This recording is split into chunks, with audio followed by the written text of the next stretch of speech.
Hey everybody, welcome to Furry Birdy Yoga Odyssey. Today is day 2 of class. I'm Jay, and I'm struggling with the format of this channel still. I want to compose myself and think when I'm talking, and that means that there's like these long, pensive silences of me staring off pensively. And that's not, I mean, somebody out there probably wouldn't mind watching that. I don't know who those people are.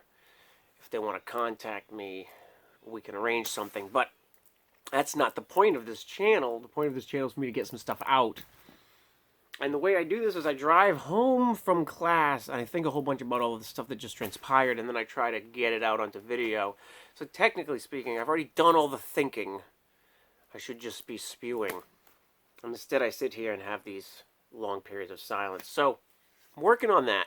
We're going to try to get these a little bit shorter. I wanted 5 minutes to a video, and so far every one I try is 10 minutes. And when I say every one I try, I mean 2 of them.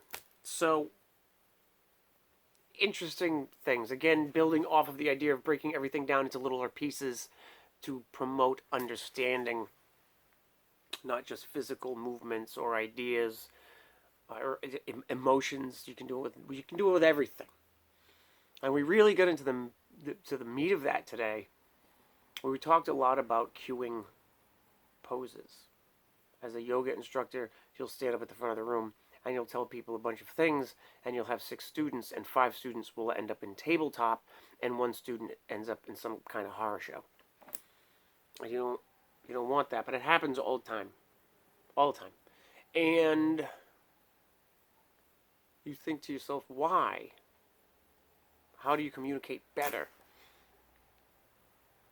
And so we worked on that a lot. We worked on it with each other in groups. We worked on it as a group when we discussed it with the teacher, and we reflected upon it. And what's interesting to me is the more I pay attention to this kind of stuff, the more I see it. I mean, that's true about everything, really.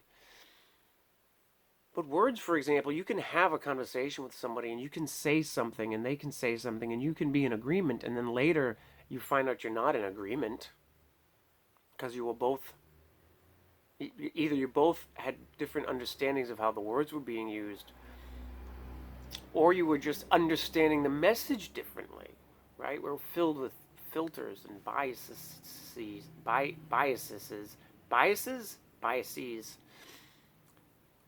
We've got all these filters, we'll call them filters, and they're not even just emotional filters. Sometimes it's trauma. Sometimes first responders use this acronym called HALT. Hungry, was it hungry? Oh, good grief. Hungry, alone, lonely, and tired. Hungry, alone, lonely, and tired. HALT. And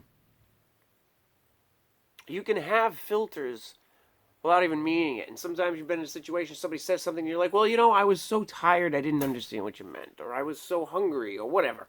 You get my drift, I think. That's funny. There's a YouTube video about breaking down communication.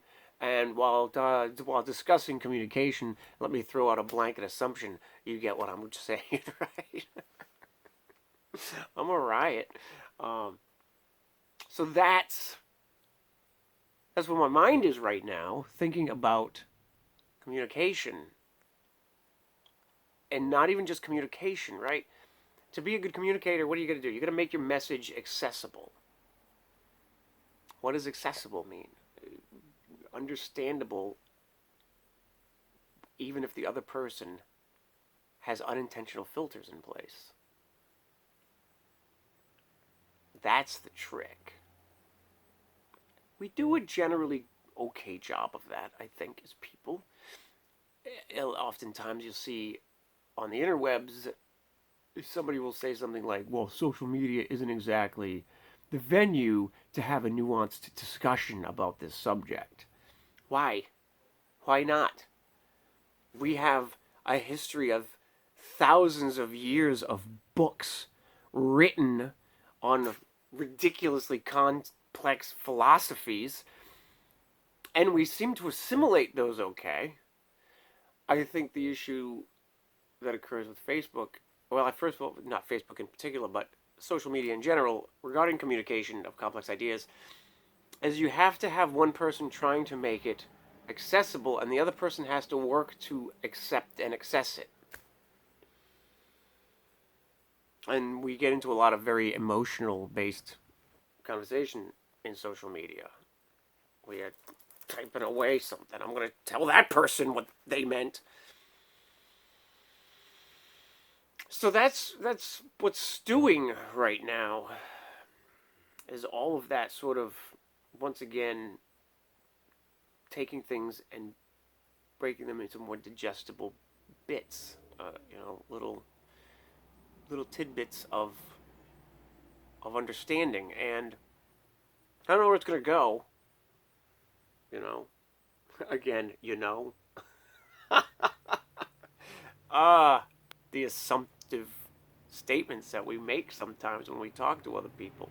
Do you know what I mean? And the other person says, yeah. And the other person's really thinking, I have no idea what you mean. So that was good. And my video's at 6 minutes, and I'm going to try to cut it. There was one other thing I wanted to bring up, and I forgot what it was.